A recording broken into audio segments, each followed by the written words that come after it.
தெரியுமா உங்களுக்கு, ராகுவும் கேதுவும் எங்கே வளர்ந்தனர்? நவகிரகங்களில் நிழல் கிரகம் என்று அழைக்கப்படுகின்ற ராகு கேது எவ்வாறு உருவாகினர் என்பது பற்றி ஜாதகம் அறிந்தவர்கள், நிபுணர்கள் போன்ற அனைவருக்கும் தெரிந்ததே.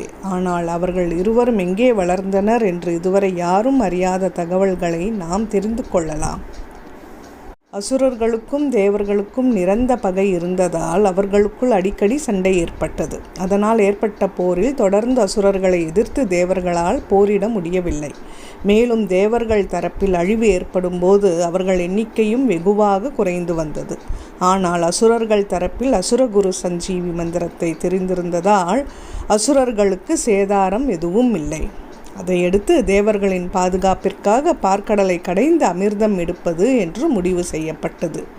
அதையடுத்து தேவர்களும் அசுரர்களும் ஒப்பந்தம் செய்து கொண்டு பார்க்கடலை கடைந்து அமிர்தம் எடுத்தவுடன் தங்களுக்கு அதிக கூடுதல் பங்கு வேண்டும் என்று அசுரர்கள் தகராறு செய்தார்கள். அப்போது மகாவிஷ்ணு தேவர்களை காப்பாற்றுவதற்காக மோகினி வடிவில் வந்து அசுரர்களை மயக்கி முன்வரிசையில் தேவர்களையும் பின்வரிசையில் அசுரர்களையும் அமர வைத்து எல்லாருக்கும் தன் கையால் அமிர்தத்தை பங்கிட்டு தருவதாக கூறினார்.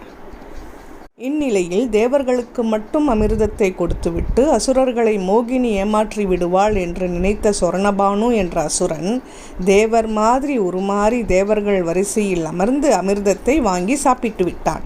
இதை அறிந்த சூரியனும் சந்திரனும் இவன் அசுரன் என்று காட்டி கொடுத்தவுடன் மோகினி உருவில் இருந்த மகாவிஷ்ணு தன் கையில் இருந்த பெரிய கரண்டியால் சொர்ணபானுவின் தலையை வெட்டினார்.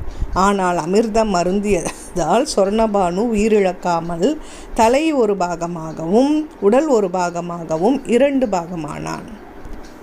சப்த ரிஷிகளில் ஒருவரான காசியப்பருடைய பேரனும் விப்ரஜித் என்ற அசுரனுக்கும் பிரகலாதனின் தந்தையான இரண்யனின் உடன் பிறந்த சகோதரி சிம்கிகைக்கும் பிறந்தவன்தான் சொர்ணபானு என்பது குறிப்பிடத்தக்கது. சொர்ணபானுவின் உடல் 2 துண்டாக துண்டிக்கப்பட்டதில் அதன் தலை பர்பரா எனும் தேசத்தில் விழுந்தது.